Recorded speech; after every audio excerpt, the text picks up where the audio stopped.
ጤና ይስጥልን ውድ አድማጮቻችን፣ ለአሁን ያዘጋጀንላችሁ አጫጭር ዜናዎች ይዘን ቀርበናል። አብራችሁን ቆዩ። ወቅታዊ ታማኝና ፈጣን መረጃዎችን ለመከታተል ቻናላችንን ታይም ሚዲያ ሰብስክራይብ፣ ሼር እና ላይክ በማድረግ ቤተሰብ ይሁኑ። ይህ ታይም ነው። የኑሮ ሁኔታ በጣም ከባድ ነው። የሚከፈለን ብር 760 ነው። እኛ ሴቶች እንጨት ለቅመን ነው የምንማረው። ወንዶችም እንጨት እየለቀሙ እየጋገሩ ይማራሉ። የመምህራን ማሰልጠኛ ተማሪዎች ከ40 ዓመት በላይ መምህራንን በማሰልጠን የሚታወቀው የደሴ መምህራን ማሰልጠኛ ኮሌጅ በመምህርነት በዲግሪና ዲፕሎማ የሚሰለጥኑ ተማሪዎች በወር ለምግብ የሚሰጣቸው 760 ብር ለመኖር ስላላስቻላቸው ሰው ቤት ተቀጥረው በቤት ሰራተኝነት ከጫካ ጭራሮ እየለቀሙ የራሳቸው ምግብ ለማብሰል መገደዳቸውን ገልጸዋል። ከእነዚህ ተማሪዎች አንዱ በእንጨት ለቀማ ወቅት ህይወቱ እንዳለፈም ሰልጣኞቹ ተናግረዋል። በወር የሚከፈላቸው 760 ብር ነው። አንድ እንጀራ ለመግዛት ዋጋውን ውድነት አልቻሉትም። በዚህ ኑሮ ውድነት በመነሳት ወንዶቹ ኩሽና ተፈቅዶላቸው እንጀራ እየጋገሩ እየኖሩ ናቸው። ነገ ተማሪዎችን ለማስተማር የሚሰለጥኑ መምህራን የሚማሩትን ሳይሆን የሚበሉትን በማሰብ የማገዶ እንጨት በመልቀም የቀን የጉልበት ሰራተኛ በመሆን እንዲሁም ሊጥ አብኩተው ለምግባቸው የሚሆን እንጀራ በመጋገር ጊዜያቸው ያሳልፋሉ ነው የተባለው። ሰልጣኝ መምህራኑ ለዶቼ ቬለ ሬዲዮ ምን አሉ? በ760 ብር የምግብ ወርሃዊ ክፍያ የመኖሪያ ቤት ተሰጥቷቸው በኮሌጅ የሚማሩ ተማሪዎች ከትምህርት በኋላ የሚመገቡትን ምግብ ለማብሰል በደሴ የሚገኙ የጦሳ አዘዋና ሌሎች እንጨት ለመልቀም ወደሚያስችላቸው ጫካዎች ሲያመሩ ከሞት ጋር ተጋፍጠዋል። ለመማር በጣም አስቸጋሪ ስለሆነ በጦሳ ተራራ እንዲሁም በአዘዋ ተራራ ካለቀም በስተቀር እንጨት አይገኝም ብለዋል። በዚህም አንድ ሳሙኤል የተባለ የእንግሊዝኛ ክፍል የዲግሪ ተማሪ የጦሳ ተራራ እንጨት ሊለቅም ሄዶ ህዳር 28 ቀን ህይወቱ አልፏል። ችግሩ በተለይ ሴቶች ላይ የጎላ ነው የምትለው ሰልጣኝ ተማሪ የግማሽ ቀን የቤት ሰራተኝነትና በሌሎች ስራዎች ራሳችን እየደጎምን ነው ትምህርት የምንማረው ብላለች። የኑሮ ሁኔታ በጣም ከባድ ነው። የሚከፈለን ብር 760 ነው። ባለን አቅም እየሰራ ነው የምንማረው። በትምህርታችን ላይ ውጭ ውለን ስንገባ እየደከመን ማጥናት እንቸገራለን። እንጨት ለቅመን ነው የምንማረው። ወንዶችም እንጨት እየለቀሙ እየጋገሩ ይማራሉ ስትል ተናግራለች። አሁንማ ስራም ጠፍቷል። አሁን የቀን ስራ ሰርተን ለመማር የማንችልበት ጊዜ ላይ እንገኛለን የሚለው ተማሪ ወቅታዊ ሁኔታው ተጨማሪ ስራ ሰርተን ለመማር አላስቻለንም ብለዋል። ሴቶች የግማሽ ቀን ስራ ካገኙ ይሰራሉ፣ ወንዶች ቅዳሜና እሁድ ይሰራሉ። ዘንድሮ ግን የለም፣ መስራት አትችልም። የተግባር ልምድ ስለምንሄድ ትንሽ ከበድ ይላል። ባለፈው ዓመት ይሻላል፣ ውጭ ላይም ትንሽ አስፈሪ ነው ሰዓቱ ሲል ገልጿል። በትምህርቱ ላይ ተጽዕኖ እየፈጠረ ነው መባሉን በደሴ መምህራን ማሰልጠኛ ኮሌጅ መምህር የሆኑት መምህር አበበ ደሴ እንደገለጹ ተማሪዎች የዕለት ኑሯቸውን በማሰብ ስለሚጠመዱ ትምህርት የመቀበል አቅማቸው ውስን ሆኗል ብለዋል። ግማሾች የቀን ስራ ሰርተው ነው የሚኖሩት። ሴቶችም ቢሆን በእንጀራ ጋጋሪና ካፍቴሪያ ውስጥ ተቀጥረው እየሰሩ ነው። ክፍል ውስጥም ገብተው ስታይ በአብዛኛው ከሚማሩበት የሚያንቀላፉበት ነው የሚበልጠው። ወጥተው የሚመገቡት የለም ሲሉ አስረድተዋል። የደሴ መምህራን ማሰልጠኛ ኮሌጅ ዲን ዶክተር ሀሰን ወርቁ በበኩላቸው ተማሪዎች ያሉበት ችግር ለመማር ማስተማር ሂደቱ ላይ እንቅፋት ፈጥሯል ብለዋል። ወርሃዊ የምግብ ክፍያቸውን ከ760 ብር ከፍ እንዲል ለክልሉ ትምህርት ቢሮ ጥያቄ መቅረቡን አመላክተዋል። በአብዛኛው ከመማር ማስተማር ይልቅ ስለሚበሉት የሚጠጡት ነው የሚያስቡት። በትምህርት ላይ ተጽዕኖ አለው። ይህን ታሳቢ አድርገን ክልል ላይም ጥያቄ እያቀረብን ነው ብለዋል።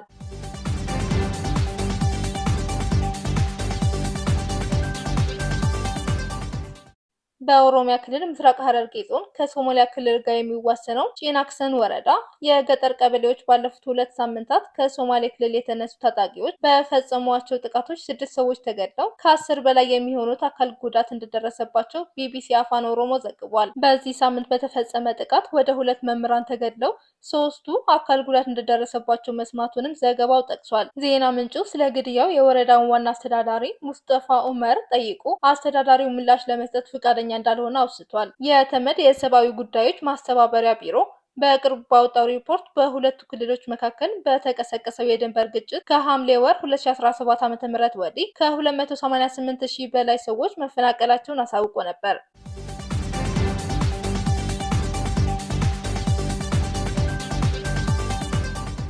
እናት ፓርቲ የአዲስ አበባ ከተማ አስተዳደር የጣሪያና ግድግዳ ግብር መመሪያ ተግባራዊ እንዳይሆን የጣለው እገዳ የፌዴራል ጠቅላይ ፍርድ ቤት ይግባኝ ሰሚ ችሎት ትናንትና እንደሻረው አሳውቋል። ይግባኝ ሰሚ ችሎቱ ከሳሽ ተከራይ እንጂ ቤትም ሆነ ቦታ እንደሌለው፣ በጉዳዩ ላይ መብትም ሆነ ጥቅም እንዲሁም በፍርድ ቤት እንዲከራከር የወከለው አካል እንደሌለ ገልጾ የስር ፍርድ ቤት ሁለቱም ወገኖች ማከራከር አልነበረበትም በማለት መወሰኑ ፓርቲው ገልጿል። እናት ፓርቲ በ2015 ዓ.ም የወጣው መምሪያ ህገወጥ መሆኑን ጠቅሶ በአስተዳደሩ ላይ በመሰረተው ክስ መሰረት የፌዴራሉ ከፍተኛ ፍርድ ቤት መምሪያው ተፈጻሚነት ሊኖረው አይገባም በማለት በጥር 2017 ዓ.ም መወሰኑ ይታወሳል።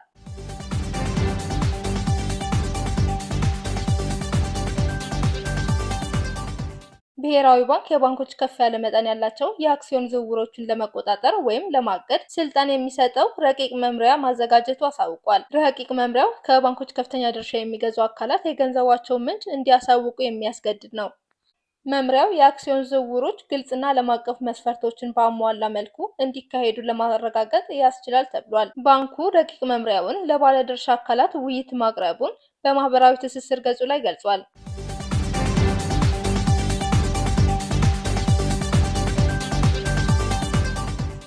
አንድ የአሜሪካ ፍርድ ቤት BNP ፓሪባስ የተባለ የፈረንሳይ ባንክ የቀድሞ የሱዳን ፕሬዝዳንት አልበሽር መንግስት በዳርፋር ህዝብ ላይ የዘር ማጥፋት ወንጀል እንዲፈጽም የባንክ አገልግሎት ድጋፍ ሰጥቷል በማለት ለሶስት ከሳሾች የ20.5 ሚሊዮን ዶላር ካሳ እንዲከፍል መወሰኑ ሮይተርስ ዘግቧል። ፍርድ ቤቱ ይህን ውሳኔ የወሰነው ባንኩ አሜሪካ በሱዳን ላይ የጣለችው ማዕቀብ በመተላለፍ ለሱዳን መንግስት ከፍተኛ መጠን ያለው የአሜሪካ ዶላር የማስተላለፍ አገልግሎት ሰጥቷል በማለት መሆኑ ዘገባው ጠቅሷል። የፍርድ ቤት ውሳኔ በአሜሪካ የሚኖሩ ከ20 ሺህ በላይ የዳርፋር ስደተኞች መንግስት በወቅቱ ለፈጸመባቸው የሰብአዊ መብት ጥሰት የጉዳት የገንዘብ ካሳ እንዲያገኙ በር ሊከፍት እንደሚችል የከሳሾቹ ጠበቆች ተናግረዋል ተብሏል። የባንኩ ጠበቆች በበኩላቸው በፍርዱ ላይ ይግባኝ እንደሚጠይቁና የፍርድ ቤት ውሳኔም ሶስቱን ከሳሾች ብቻ የሚመለከት መሆን እንዳለበት መናገራቸው የሮይተርስ ዘገባ ያመለክታል።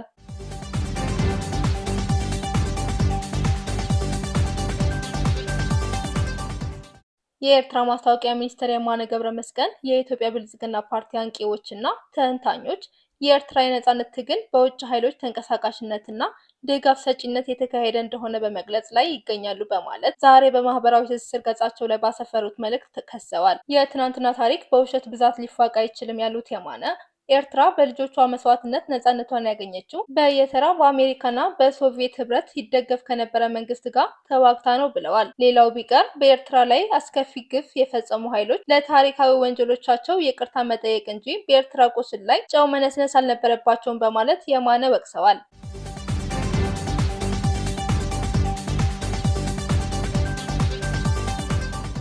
ፕሬዝዳንት ዶናልድ ትራምፕ የሚቃወም ሰልፍ በአሜሪካ ትልልቅ ከተሞች ተካሄደ። በዩናይትድ ስቴትስ በሚገኙ ከተሞች የፕሬዝዳንት ዶናልድ ትራምፕ ፖሊሲ በመቃወም በርካታ ህዝብ ሰልፍ ወጣ። ተቃዋሚ ሰልፈኞቹ በአደባባይ ከወጡባቸው ከተሞች መካከል ኒውዮርክ፣ ዋሽንግተን ዲሲ፣ ቺካጎ፣ ማያሚ እና ሎስ አንጀለስ ይገኙበታል። በኒውዮርክ ከተማ በዝነኛዋ ታይምስ ስኩዌር የተካሄደው የተቃውሞ ሰልፍ ቅዳሜ ጠዋት የጀመረ ሲሆን በሺዎች የሚቆጠሩ ሰዎች ተቀላቅለውታል። አውራ ጎዳናዎችና የባቡር ትራንስፖርት መሳፈሪያ ስፍራዎች መፈክር በያዙ የተቃዋሚ ሰልፈኞች ተጥለቅልቀው ነበር። ተቃዋሚዎቹ ከያዟቸው መፈክሮች መካከል ዲሞክራሲ እንጂ ንጉሳዊ አስተዳደር አንፈልግም እና ህገ መንግስቱ አማራጭ አይደለም የሚሉ ይገኙበታል። ከሰልፉ በፊት የትራምፕ አጋሮች ተቃዋሚዎቹን የግራ ክንፍ እንቅስቃሴ ከሆነው አንቲፋ ጋር ግንኙነት አላቸው ሲሉ ከሰዋቸዋል። አክለውም ለአሜሪካ ጥላቻ ያላቸው ሰልፍ ሲሉም አውግዘውታል። ቅዳሜ ዕለት የተካሄደው የተቃውሞ ሰልፍ አስተባባሪዎችና የታደሙ ሰልፈኞች ዝግጅቱ ሰላማዊ ነበር ሲሉ ተናግረዋል። ኖ ኪንግስ በመባል የተሰየመው የተቃውሞ ሰልፍ አስተባባሪዎቹ በድረገጻቸው ላይ ዋናው መርህ ምንም ሁከት የሌለበት ትዕይንተ ህዝብ ማካሄድ መሆኑን የገለጹ ሲሆን ተሳታፊዎችም ሊኖር ከሚችል ትንኮሳ ሁሉ ራሳቸውን እንዲያርቁ አሳስበዋል። በኒውዮርክ በሰልፉ ላይ የተሳተፉ የተወሰኑ ሰዎች ዲሞክራሲ እንደዚህ ነው የሚል ዝማሬ ያሰሙ ነበር። ሄሊኮፕተሮችና ሰው አልባ አውሮፕላኖች በሰልፈኞቹ ላይ ሲያንዣብቡ፣ ፖሊሶቹም የመንገዱ ዳር ይዘው ቆመው ነበር። የኒውዮርክ ፖሊስ በአምስቱም የከተማዋ አውራጃዎች ከ100,000 በላይ ሰዎች በሰላማዊ መንገድ ተቃውሟቸውን ለማሰማት መሰብሰባቸውንና ከተቃውሞ ጋር በተያያዘ ምንም አይነት ችግር እንዳልተፈጠረ ገልጿል። በታይምስ ስኩዌር አንድ የፖሊስ መኮንን ከ20,000 በላይ የተቃውሞ ሰልፈኞች በሰባተኛ ጎዳና ላይ መታየታቸው ግምቱን አስቀምጧል። ጋዜጠኛዋ ቤት ዛስሎቭ በኒውዮርክ የተካሄደውን የተቃውሞ ሰልፍ የተቀላቀለችው አሁን ባለው መንግስት ስለተቆጣችና እየሆነ ያለው ስለሚያስጨንቃት እንደሆነ ተናግራለች። የትራምፕ አስተዳደር ወደ ፋሺዝም እና ወደ አምባገነን መንግስት እያመራ ነው ስትልም ሁኔታውን ገልጻለች። ስለ ኒውዮርክ ከተማ በጣም እጨነቃለሁ የምትለው ጋዜጠኛዋ ከብዙ ሰዎች ጋር እዚህ መሆኔ ተስፋ ይሰጠኛል ብላለች። ባለፈው ዓመት ጥር ወር ላይ ወደ ዋይት ሀውስ በድጋሚ የመጡት ትራምፕ የፕሬዝዳንታዊ ስልጣናቸውን ወሰን በማስፋት የፌዴራል መንግስት አንዳንድ ክፍሎች ለማፍረስና የብሔራዊ ዘብ ወታደሮችን ወደ አሜሪካ ከተሞች በማሰማራት ከግዛት አስተዳዳሪዎች ተቃውሞ ገጥሟቸዋል። የአስተዳደሩ ከፍተኛ የህግ አስፈጻሚ አካላት ጠላቶች የሚሏቸውን ለፍርድ እንዲያቀርቡም ጠይቀዋል። ፕሬዝዳንቱ የወሰዱት እርምጃ በችግር ላይ ያለች ሀገርን መልሶ ለመገንባት አስፈላጊ መሆኑን በመግለጽ አምባገነንነት ወይም ፋሽስት ናቸው የሚለውን አባባል አስቂኝ ሲሉ ውድቅ አድርገውታል። ነገር ግን ተቺዎቻቸው በአስተዳደሩ የሚወሰዱት አንዳንድ እርምጃዎች ህገ መንግስታዊ ያልሆኑና ለአሜሪካ ዲሞክራሲ ጠንቅ ናቸው ሲሉ ያስጠነቅቃሉ። በጣሊያን ያደጉት የ68 ዓመቱ ማሲሞ ማስኮሊ ነዋሪነታቸው በኒው ጀርሲ ሲሆን አሜሪካ የትውልድ ሀገራቸው ባለፈው ክፍለ ዘመን የሄደችበትን አይነት መንገድ እየተከተለች መሆኗ ስላሳሰባቸው ተቃውሟቸውን ለመግለጽ አደባባይ መውጣታቸውን ተናግረዋል። ማስኮሊ እኔ የሙሶሎኒ ጦርን ከድቶ የሚደረገውን ትግል የተቀላቀለ ጀግና ጣሊያናዊ ያፈራኝ ልጅ ነኝ ብለዋል። ቤተሰባቸው በፋሺስቶች ተሰቃይቷልና ተገድሏል ሲሉ በማስታወስ ከ80 ዓመት በኋላ እንደገና ፋሺዝም በዩናይትድ ስቴትስ አገኛለሁ ብዬ አልጠበቅኩም ነበር ሲሉ ስጋታቸውን ተናግረዋል። ማስኮሊን የትራምፕ አስተዳደር በሚሊዮኖች የሚቆጠሩ አሜሪካውያን የሚሰጠውን የጤና አገልግሎት ማቋረጣቸውንና ስደተኞችን ከሀገር ለማስወጣት እየወሰዱት ያለው እርምጃ ያሳስባቸዋል። በጠቅላይ ፍርድ ቤት ላይ መተማመን አንችልም፣ በመንግስት ላይ መተማመን አንችልም ሲሉ ለቢቢሲ ተናግረዋል። በኮንግረሱ ላይ መተማመን አንችልም። አሁን በአሜሪካ ሕዝብ ላይ የተነሱ ሁሉም የህግ አውጪ፣ አስፈጻሚና የፍትህ አካላት አሉን። ስለዚህ እንታገላለን። በዋሽንግተን ዲሲ የቬርሞንት ሴናተር በርኒ ሳንደርስ ለሰልፈኞቹ ንግግር አድርገዋል። እዚህ የተገኘነው አሜሪካን ስለምንጠላ አይደለም፣ እዚህ ያለነው አሜሪካን ስለምንወድ ነው ሲሉ በሺዎች ለሚቆጠሩ ሰዎች ተናግረዋል። በዲሲ በተካሄደው ሰልፍ ላይ አንድ ግለሰብ የትራምፕ አሜሪካ ዳግም ታላቅ ማድረግ የሚል መፈክር ያለበት ኮፍያ ያደረገ እንደነበር በቢቢሲ ተመላክቷል። ከተማዋን እየጎበኘ እንደሆነና ተቃውሞውን ለማየት መምጣቱን ተናግሯል። ስሙን ለመናገር ፈቃደኛ ያልሆነው ይህ ግለሰብ ምን እየተካሄደ እንደሆነ በትክክል ባይገባኝም ሰዎቹ ግን ሰላማዊ ነበሩ ሲል ተናግሯል። ብዙም ሳይቆይ አንዲት ሴት የነቀፋ አስተያየት ጮኻ ሰጥታለች። ተቃውሞዎቹም በአሜሪካ ውጭም በመላው አውሮፓ በርሊን፣ ማድሪድ እና ሮም ሰዎች ለአሜሪካ አቻዎቻቸው አጋርነታቸውን የሚያሳዩ ሰልፎች አካሂደዋል። በለንደን በመቶዎች የሚቆጠሩ ተቃዋሚዎች በአሜሪካ ኤምባሲ ደጃፍ ተሰብስበው ነበር። በቶሮንቶ ተመሳሳይ ትዕይንቶች ነበሩ። በአሜሪካ ቆንስላ አቅራቢያ ያሉ ሰልፈኞች ከካናዳ ላይ እጅ አንሳ የሚሉ መልእክቶችን ሲያውለበልቡ ነበር። ፎክስ ኒውስ እሁድ የሚያስተላልፈውን የዶናልድ ትራምፕ ቃለ መጠይቅ ማስታወቂያ ቅዳሜ ዕለት ሲለቀቅ የሚካሄዱ ሰልፎች በተመለከተ ሲናገሩ ተደምጠዋል። ውድ አድማጮቻችን ለአሁን ያልናቸው አጫጭር ዜናዎች እነዚህ ነበር። በቀጣይ እስከምንገናኝ ሰላም በያላችሁበት። ለተጠናቀረው ዘገባ መቅደስ አድማሱ ነኝ ለታይም ሚዲያ አዲስ አበባ።